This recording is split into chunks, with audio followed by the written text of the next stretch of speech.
मतलब हद हो गई यार। अगर इस देश में किसी को बोलने की आजादी है तो वो कुछ भी बोल सकता है। ये देखो एक बार। तो जब लोग कहते थे कि बट मोदी नहीं तो और कोई तो है ही नहीं ऑप्शन, उसको मैं क्या यही बोलते थे? कहता था कि इतनी बुरी हालत कोई भी और सरकार नहीं कर रही है। कोई भी बेटर है, मोदी से अच्छा एक गधा बेटर है, एक एक्चुअल डोंकी, क्योंकि वो कुछ नहीं करेगा वहां पे बैठ के, और कुछ ना करना इस तरीके से देश को डिस्ट्रॉय करने से बेटर है। देख लिया, ये इंसान इस देश के प्राइम मिनिस्टर को गधे से कंपेयर कर रहा है। मतलब शर्म आनी चाहिए तुमको। अभी बहुत से लोग बोलेंगे कि अरे ये तो मोदी समर्थक है। भाई मैं किसी पार्टी के समर्थन में नहीं हूं।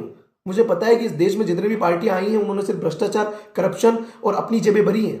इस देश से उनको कोई लेना देना नहीं रहा। तो इसका मतलब ये तो नहीं है कि जो 50 सालों से देश के हालात बिगड़ रहे हैं उसमें सिर्फ एक पार्टी का दोष है या फिर एक पर्टिकुलर इंसान का दोष है।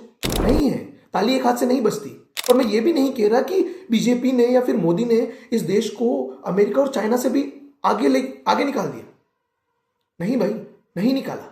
इनफैक्ट बीजेपी के राज में कहीं ना कहीं करप्शन बढ़ा है। तो बोलना चाहिए, हमें हर एक पार्टी के बारे में बोलना चाहिए।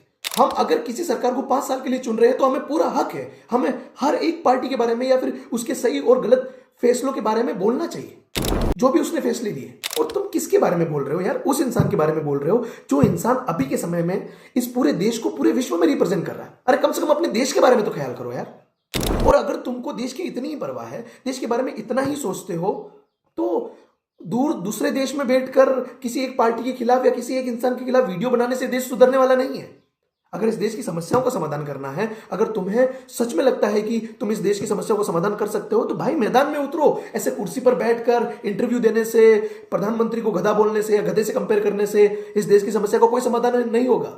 इनफैक्ट ये होगा कि हम ही अपने देश के प्रधानमंत्री के बारे में ऐसा बोलेंगे तो दूसरे देशों के ऊपर क्या इफेक्ट पड़ेगा भाई? जिस देश ने तुमको नाम दिया, जिस देश ने तुमको पहचान दी, उस देश के बारे में तुम ऐसा बोल रहे हो। शर्म आनी चाहिए तुमको।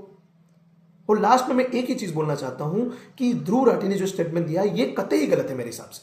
आपको क्या लगता है? अपनी राय कमेंट में जरूर बताना। बाकी मिलते हैं। जय हिंद।